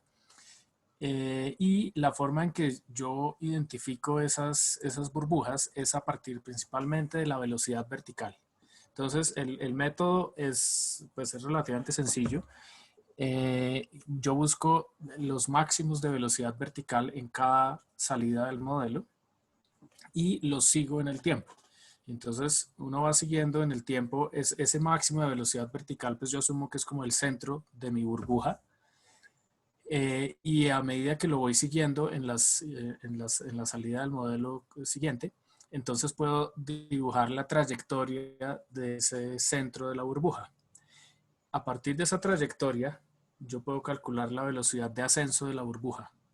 Y luego, entonces, si ya tengo esa velocidad de ascenso, puedo buscar un volumen que tengo que asumir algún tipo de volumen, entonces asumo que es esférico, porque eso es lo más sencillo, y de hecho, pues lo que pudimos demostrar es que se ajusta bastante bien. Ese volumen esférico debe ser tal, o sea, el tamaño, el radio de ese volumen, debe ser tal que la velocidad promedio dentro de ese volumen coincida con lo que yo hice, con lo que yo logré seguir de la trayectoria del centro de la burbuja. Entonces, eso es a grosso modo la forma de identificar las burbujas, seguirlas y darles un tamaño sí, identificarlas prácticamente. Además, también necesito, o sea, le pongo algunas consideraciones adicionales, como que, por ejemplo, tengan suficiente agua, ya sea líquida o sólida, ¿cierto? Suficiente gotas de agua y hielo para considerar que son burbujas dentro de la nube. No me acuerdo en este momento el valor exacto, pero pues eso no es tan relevante. Y también hago un análisis de la velocidad vertical, un análisis de conservación de cantidad de movimiento en la vertical, y me aseguro de que coincida, de que sea consistente las fuerzas que yo calculo alrededor de la burbuja con la trayectoria que yo estoy viendo. Porque pues por supuesto yo no hago esto en el modelo a medida que está corriendo con cada paso de tiempo, sino con salidas del modelo cada minuto. Entonces hay a veces algunas discrepancias, y si la discrepancia es muy grande, entonces descarto esa burbuja. Pero si no, entonces quiere decir que esa identificación de la burbuja es consistente con la misma dinámica del fluido. No sé si eso más o menos responde tu pregunta. Sí, entiendo. Es bastante de dinámica viendo la velocidad, pero no, el tamaño no implica, por ejemplo, ver dónde hay velocidad descendente. No necesariamente, pero digamos que lo bonito de eso es que al hacer luego el promedio acá, exacto, porque ahí ves descendente, ¿no? Dentro de ahí se ve claramente, exacto, ahí veo muy claramente dónde es que pues que esa circulación es muy consistente en todas las burbujas. Sí. Bueno, nomás, muchas gracias. Un comentario, me frustra un poco que después de tantas décadas de mediciones en distintas nubes con aviones y demás, todavía recién ahora se esté convirtiendo a una parametrización un poquito más sofisticada, la representación de las nubes. Es más, a mí me ofrecieron un postdoc cuando me recibí en GIS con Tony Del Genio. para, Claro, para tratar este problema de las nubes pequeñas, de la transición de nubes pequeñas, de nube somera a nube profunda en los modelos. Pero bueno, decidí ir a Inglaterra a trabajar justamente con Peter Jonas. Sí, ese tema o sea, es interesante cómo esas parametrizaciones de convección, a pesar de que las ideas ya estaban ahí desde hace muchas décadas, no se han podido llevar a cabo por muchas razones. Yo he hablado justamente con Tony también sobre eso, y efectivamente él me decía, sí, esto ya lo sabemos hace tiempos, pero no se ha hecho. Entonces, pues ya, nunca es tarde. Sí, es mejor que empiecen en algún momento. Exacto. Pero Gracias. muchos millones de dólares dedicados a hacer mediciones con aviones para Claro. entender mejor realmente cómo se produce la precipitación para bueno, que no sea traducido, ¿no? en los modelos de mayor escala. Bueno, muchas De gracias. acuerdo. Gracias. Ok, la siguiente pregunta es por Cristian Arango. Ya estoy activando su micrófono. Adelante. Buenas tardes. Muchas gracias. Cristian Arango, egresado también de la maestría en metrología de la Universidad Nacional. Muchas gracias, profe, por la exposición. Mi pregunta iba sobre cómo, muy parecida a la primera pregunta, pero enfocada hacia la PBL. ¿Cómo interactúa este modelo de burbujas con la PBL? Sobre todo teniendo en cuenta que, por ejemplo, en Bogotá pasa un fenómeno muy característico de la convección profunda en horas de la tarde, y es que cuando hay una capa límite planetaria muy baja, una inversión térmica muy fuerte en las mañanas, que lo muestra el radiosondeo, generalmente cuando se rompe esta capa da pie a una convección profunda muy fuerte, a veces sin dar, como usted mencionaba, sin importar la humedad. Entonces, ¿cómo interactúa este modelo con la parametrización de capa límite planetaria? Y la otra pregunta es si el enmallado tiene alguna influencia, porque ahora los modelos ya manejan unas mallas más ortogonales y pues eso no sé si tenga alguna influencia en ese modelo de burbujas. Gracias. Gracias, Cristian. Bueno, digamos que es difícil contestar la pregunta porque ahí se están, digamos que mezclando un poquito varias cosas. Este modelo de burbujas es, digamos que hay dos cosas. Una es el modelo conceptual, que es cómo vemos nosotros, cómo nos imaginamos nosotros las nubes. Eso pues es una cosa puramente abstracta, ¿sí? La otra es ya en una simulación, por ejemplo, como las que yo he analizado, que son simulaciones de muy alta resolución, del orden de 50 a 60 metros, donde la convección no está parametrizada, sino que se simula directamente. El modelo es capaz de simular todos esos movimientos convectivos y toda la nube. En esas simulaciones, la capa límite tampoco está parametrizada, sino que se simula también directamente. Entonces, digamos que ahí no hay ese problema. Por otro lado, son simulaciones idealizadas, es decir, no es una simulación como las que se hacen comúnmente para hacer el pronóstico del tiempo, que tienen unas condiciones de frontera que se asemejan a la realidad.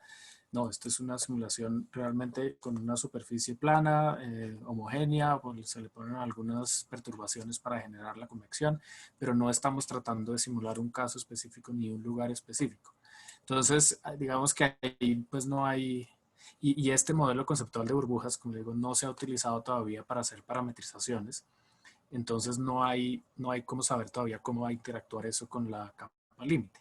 Por supuesto, digamos, imaginándonos que ya tuviéramos una parametrización de este estilo y que también haya una parametrización de capa límite, pues de alguna forma la capa límite tiene que proporcionar el forzamiento que me genera las burbujas. Entonces tiene que haber una interacción entre esas dos parametrizaciones. Pero pues no se ha hecho todavía, entonces ahí todavía está ese espacio abierto. Y no sé si había otra pregunta y ya se me olvidó si respondí todo o no. Creo que sí. La siguiente pregunta es por Ana María. Adelante, Ana María. Hola, buenas tardes. Daniel, muchas gracias por la presentación. Algunos resultados muy interesantes. Creo que como estudiante de la parte de microfísica ya hace algún tiempo, comparto un poco la frustración de Graciela, pero también es, yo creo, importante que en realidad muchas de las parametrizaciones en microfísica siguen igual hace décadas, y la comunidad de microfísica tal vez no ha crecido en número de personas como otras comunidades, y eso tal vez ha sido un causante de que muchos de los problemas que había hace 20, 30, 40 años sigan por ahí. Me resultó muy interesante el resultado de que la humedad inicial es fundamental para los procesos, porque me quedé pensando en lo que pasa después de que llueve. En regiones complejas, en regiones con selva, como tenemos en el trópico americano, que eso va a generar un montón de humedad. Entonces, tal vez si te pudieras referir un poco a toda esa humedad que queda remanente en la atmósfera, cómo la superficie, a través de procesos de evapotranspiración, la devuelve, y qué impacto podría tener eso para ayudarnos a comprender mejor los procesos de forzamiento local de la convección. Hola Ana María, gracias por la pregunta. Difícil está la pregunta, porque pues digamos que esa parte, a ver, ¿dónde? Por aquí estaba esto. Digamos que esta conclusión que logro obtener yo aquí, específicamente para las burbujas en esas simulaciones idealizadas, digamos que no están realmente conectadas, por ejemplo, con lo que esté ocurriendo ya mucho más cerca de la superficie, porque pues estas son las burbujas que ya están arriba en la nube. Si digamos hay más evaporación en la superficie, pues eso luego tendría que llegar hasta pues, subir en la capa límite y llegar otra vez hasta formación de nubes, y para eso requiere pues inestabilidad también en la parte baja de la atmósfera. Entonces digamos que la conexión ahí no es lo suficientemente directa como para que yo pudiera en este punto decir algo de eso. Esto digamos es mucho más, más teórico todavía. Pues sí, yo no me atrevería a sacar conclusiones más allá de eso. Esto, digamos que la importancia aquí, pienso yo, tiene que ver nuevamente con esa vida tan corta que tienen las burbujas dentro de la nube.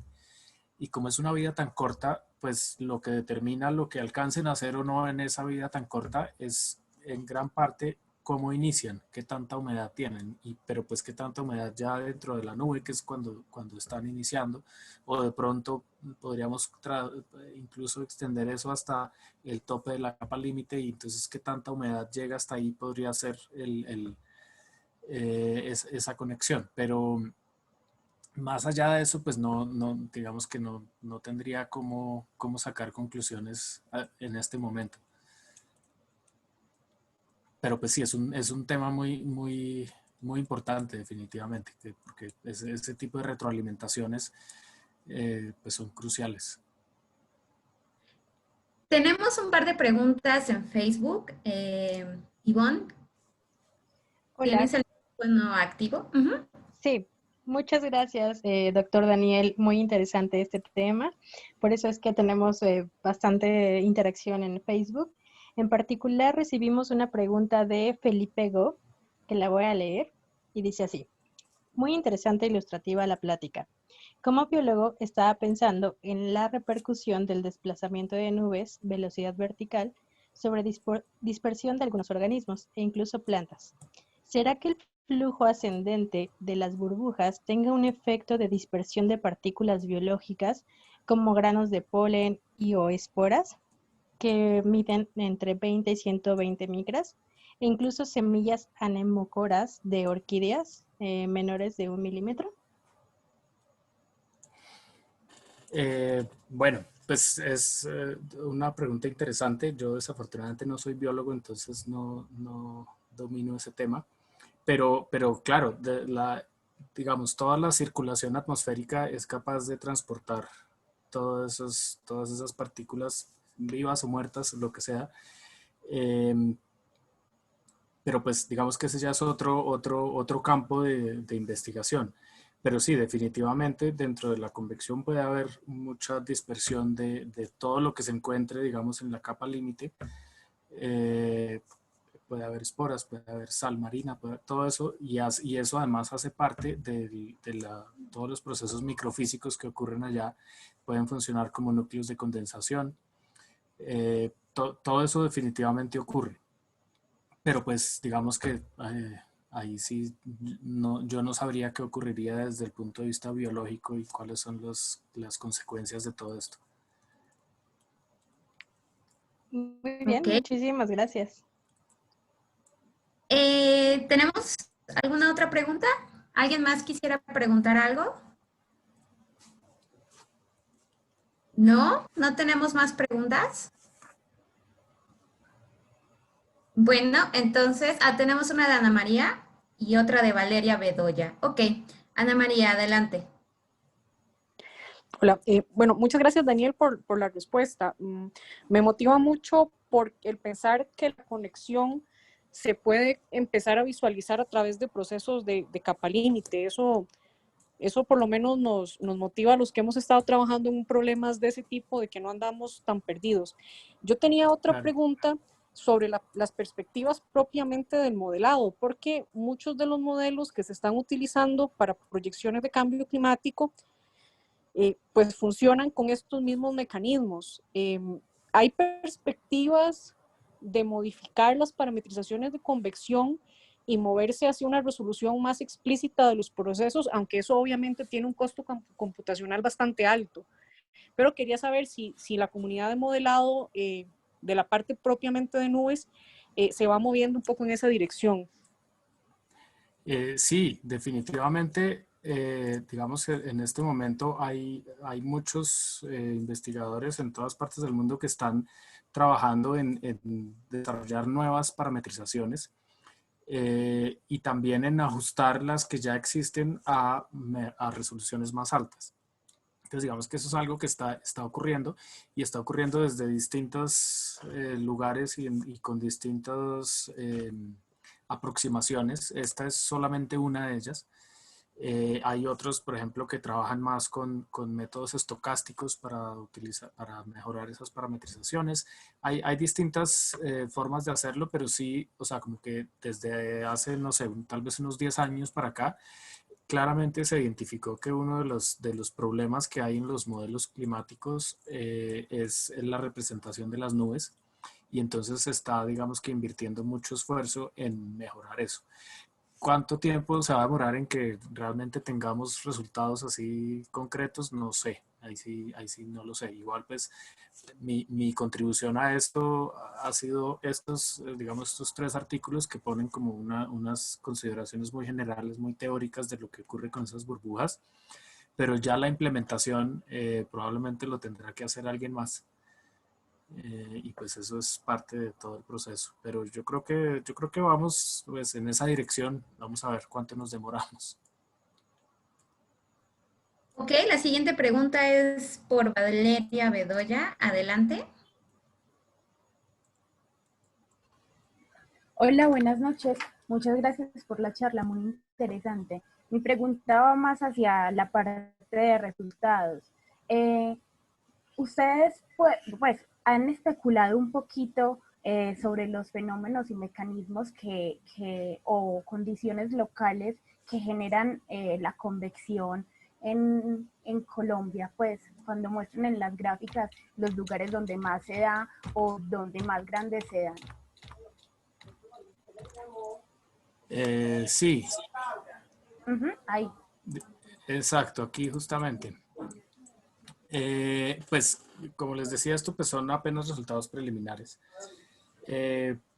Por ejemplo, tenemos, no sé, aquí hay un pico de, voy a poner aquí el puntero, en esta región que aquí hay una serranía que se llama la Serranía San Lucas. Ajá. Claramente esa serranía tiene un impacto fuerte y ahí hay alguna causalidad importante con los eventos convectivos que se están generando ahí, porque hay un hotspot de eventos convectivos acá, que aquí también se ve muy claramente. Entonces esto, por ejemplo, muy probablemente tiene que ver con esa topografía, con esa loma que hay ahí, porque no es muy grande. Pero esto, junto con esta región que tiene pues, mucha agua en la superficie y mucha humedad en el suelo en toda esta región y es muy caliente, entonces eso probablemente puede estar generando eso. Y esto además ocurre por lo general en horas de la tarde, entonces convección diurna forzada por seguramente algún tipo de circulación de ese estilo y la humedad que hay acá. En cambio, en el Valle del Magdalena, por ejemplo, lo que ocurre es puramente convección nocturna, sistemas más grandes, entonces ahí el forzamiento tiene que ser otro, pero digamos que no, hasta el momento pues no hemos llegado al punto de buscar esos o de identificar todos esos procesos. Igual aquí el problema también es que hay demasiados procesos y muy distintos en toda esta área, entonces cada sector de estos va a tener un proceso distinto. Entonces, probablemente lo que va a tocar hacer es luego ir y enfocarse. Entonces, por ejemplo, aquí queremos estudiar exactamente qué es lo que ocurre aquí y hacer un estudio más detallado en esa región. Luego otro por aquí en el Pacífico, otro por aquí en el Valle del Magdalena, otro de pronto aquí en el lago de Maracaibo, que pues de hecho ahí ya hay muchos estudios que han mirado qué es lo que ocurre allá. Claro, entiendo. Entonces, digamos, lo que podemos ver con esto por el momento es simplemente como una visión general y tener una idea más global de cómo es que ocurre la convección ahí y los distintos posibles procesos, pero más en términos generales. Listo, muchas gracias. Pues quiero opinar algo. Claro, Lo que adelante. pasa es que cuando vi esta imagen me sentí algo contenta porque yo estudié un fenómeno de brisas marinas junto con un compañero que se llama Juan Carlos en el norte de Colombia. Y las brisas llegan hasta la serranía, o así lo ve era 5, y ascienden. Entonces me imaginé que la convección podría venir desde ese lugar. Muy interesante, muchas gracias. Sí, es posible y de hecho ya que mencionas eso, sí, aquí sí uno alcanza a ver, pues de hecho de pronto aquí, no, en esta, de pronto se alcance a ver la brisa de mar aquí, que se empieza a formar y se empieza a desplazar hacia adentro. Eso posiblemente también tiene digamos aquí, ahí se alcanza a ver, tiene un impacto sobre esa convección que se viene formando en este sector, que se va desplazando de la costa hacia adentro. Pero pues hay que ver, porque no, o sea, Claro. una brisa de mar que llegue tan adentro no es tan fácil de justificar, pero de pronto. Gracias. Bueno, a ti, gracias. Ok, creo que tenemos una última pregunta más, que es de parte de Facebook. Adelante, Ivonne. Claro.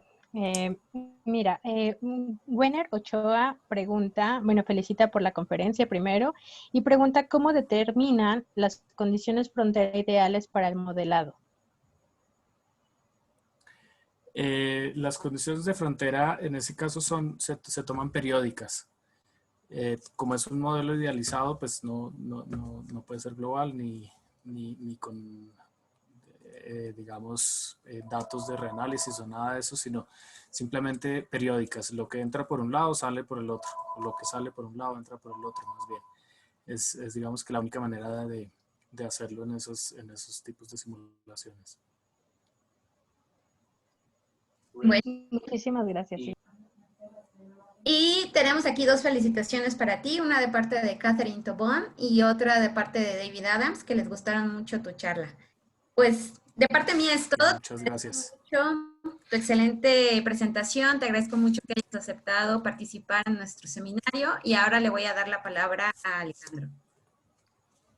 Bueno, Daniel, quiero darte las gracias. Primero, felicitarte por tan excelente presentación. Como había dicho en uno de los correos de invitación a la lista de correos, esta era una charla obligada para todos los que querían o quieren estudiar cómo es la convección de los modelos y cómo es la convección profunda, y me parece que hiciste una introducción muy bonita a los conceptos fundamentales de la convección y las diferencias entre los modelos de convección teóricos.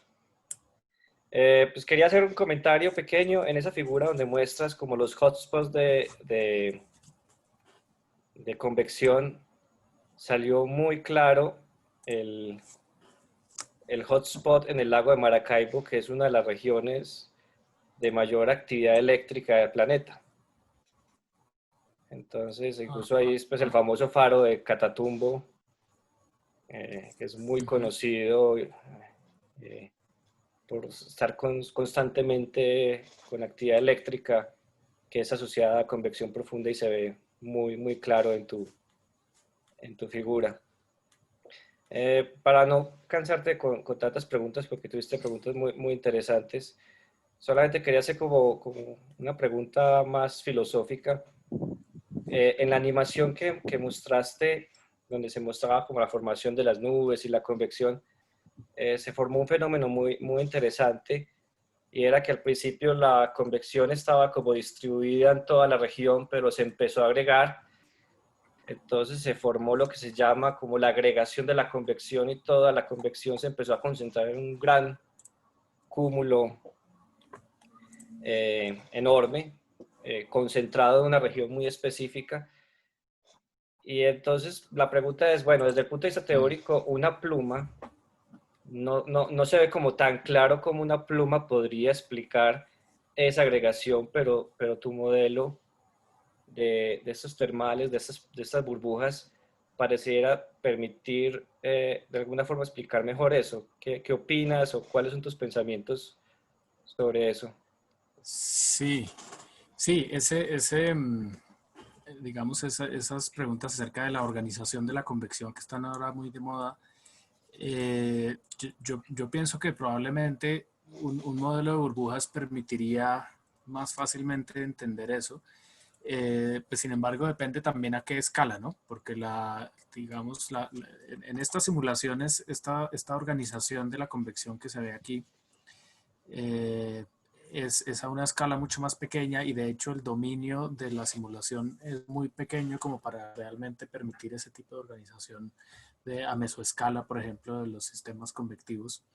Pero aún así, a esta escala sí, yo pienso que si uno quisiera representar esa organización con el modelo de pluma, sería mucho más difícil que con las burbujas, que simplemente, que ellas sí como que pueden más fácilmente interactuar entre ellas, agregarse, separarse nuevamente.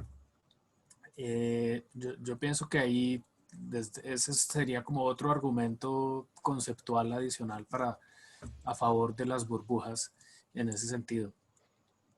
Y sí, y pues bueno, muchas gracias Alejandro por la invitación. Es un placer poder presentar esto ante esta comunidad. Creo que es un esfuerzo muy bonito que están haciendo ustedes allá en la UNAM.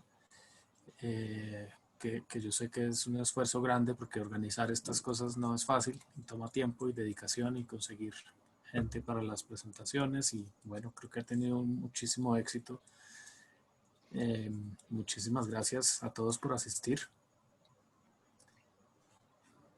Daniel, Sí, creo que eso es todo. Quisiera darte las gracias por estar con nosotros hoy. A nombre del Centro de Ciencias de la Atmósfera, queremos otorgarte este reconocimiento por el seminario que dictaste el día de hoy. Al acabar la charla, te la enviaré por correo. Nuevamente, lo que dijimos antes de que comenzara la sesión, nos encantaría poder tenerte aquí en una futura sesión. Veo que hay muchos puntos en común de trabajo entre tu grupo y tu investigación y nuestro grupo. Entonces sería genial poder continuar estos diálogos más adelante, para ver qué colaboraciones pueden surgir. Claro que sí. En esto. Y también pues te quiero agradecer, porque cualquier estudiante que se esté introduciendo en la dinámica atmosférica, pues creo que va a tener que ver este seminario como un video obligatorio para introducirse al tema, porque está muy interesante la forma en que lo planteaste. Entonces, bueno, nuevamente, muchísimas gracias, sí. Nuevamente, muchas gracias. Quiero entonces a todos nuestros oyentes, tanto en Zoom como en Facebook, invitarlos a que, si no se han unido, se registren en nuestra lista de correos. De esta manera van a seguir recibiendo información sobre nuestros seminarios. En particular, este jueves va a empezar el seminario de ¿Qué onda con el tiempo?, que es un seminario de divulgación y del pronóstico, pero particularmente para la región de México, y un poco de divulgación en meteorología. Y este viernes también van a comenzar los seminarios virtuales institucionales del Centro de Ciencias de la Atmósfera, para que estén pendientes en las redes sociales y puedan seguir los eventos que más les interesen. Recuerden que si ustedes quieren proponer una presentación para este seminario para el próximo año, pueden enviarnos su propuesta de título y resumen. Si son estudiantes de maestría o doctorado que acaban de terminar y tienen una publicación o investigadores que sienten que quieren un espacio para mostrar sus resultados ante la comunidad, pues este espacio es bienvenido, están bienvenidos a este espacio para que puedan presentar sus trabajos. Aquí les dejo las redes sociales del Centro de Ciencias de la Atmósfera para que estén más al tanto de nuestro seminario. Y también quiero invitarlos a nuestro próximo seminario. En una de las diapositivas, Daniel nos habló de un paper de Yepes, 2019 creo. Ese paper está relacionado con una campaña de campo en el Chocó, en el Pacífico colombiano, donde se trató de medir, o donde se midió la convección y los parámetros asociados al chorro del Chocó. Entonces la doctora Lady Joana Yepes nos va a hablar un poco de ese proyecto de investigación en nuestra próxima sesión. Entonces están todos invitados a participar en esta charla muy interesante. Y también, pues, para todo nuestro público mexicano, pues unas felices fiestas patrias.